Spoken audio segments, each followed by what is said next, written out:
Senator, Yeah. people in the Alexandria area and across Minnesota, is you and your family lake people? Are you golfers or theater people? What should they know about their new senator as far as having a little fun and traveling around Minnesota? Well, my husband Archie and I have lived in Minnesota since 1984, and we have two sons that live here now, and they're both married and live within 5 miles of us. And when we are out just having fun, what we love to do is hike. We love to hike around and like to hike around lakes, visit the state parks. My husband Archie and my sons are big fishermen, so I do a little bit of fishing. I'm not quite as dedicated as they are, so going to the lakes and fishing is great fun. And we like to go out and take a pair of binoculars with us and see what birds we can see, and then find a good local restaurant or a local winery and just talk to people. And people will also be wondering, what's the biggest transition you find from going from a elected official in the St. Paul capital realm to now in Washington?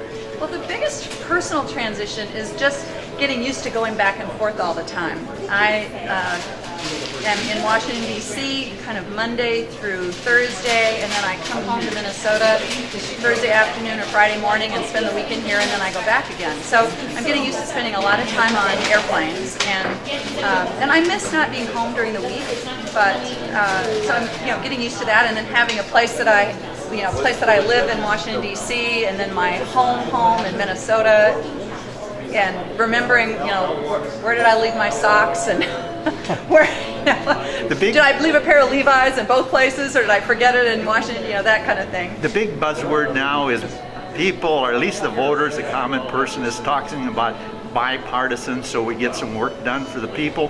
What type of angle are you, after being in Washington a few months now, seeing that you're going to focus on? Well, I think when people say that they want bipartisanship, what they want is for us they want the people that they send to Congress or to the state legislature to actually work to get things done rather than just go and fight and argue.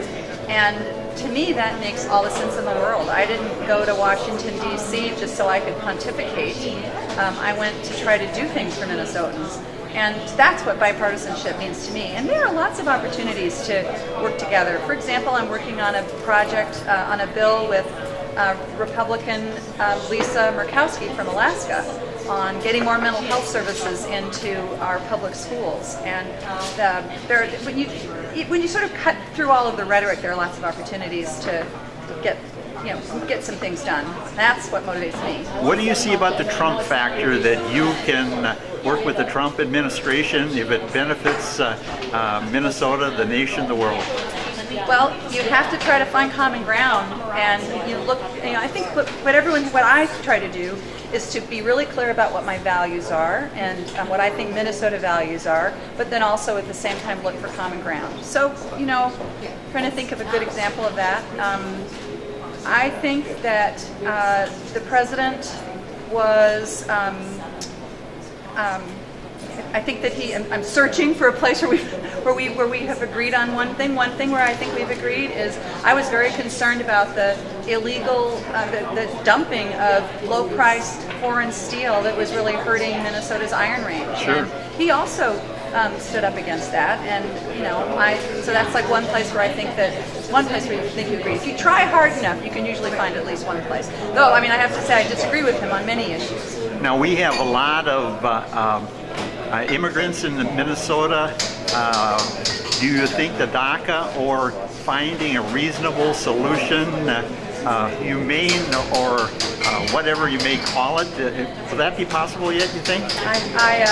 I hope so, but I have to say I'm not optimistic about that. We came so close to a good compromise, not a perfect compromise. Why didn't that get taken? I thought it was done. It was pretty much done. We had, we needed to get 60 votes in the Senate, and we were very close. And the night before, and it was created a path to citizenship for these DACA people who have came to this country as young people and have lived here their entire lives and want to stay here and contribute. And we even had additional money for border security, which was hard for some others to agree to.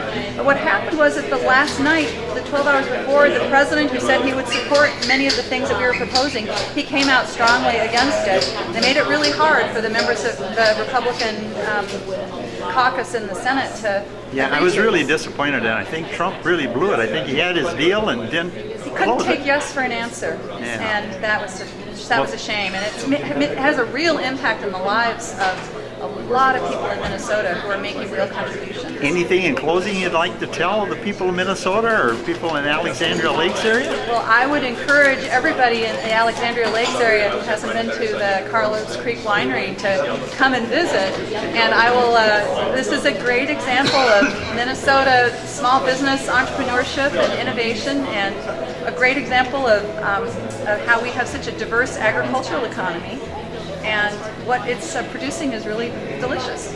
Amen to that. We got great golf here. We got the Central Lakes Trail and great shopping. So Yeah. that's a great word, Senator. Thanks for coming to Alexandria. Thank you.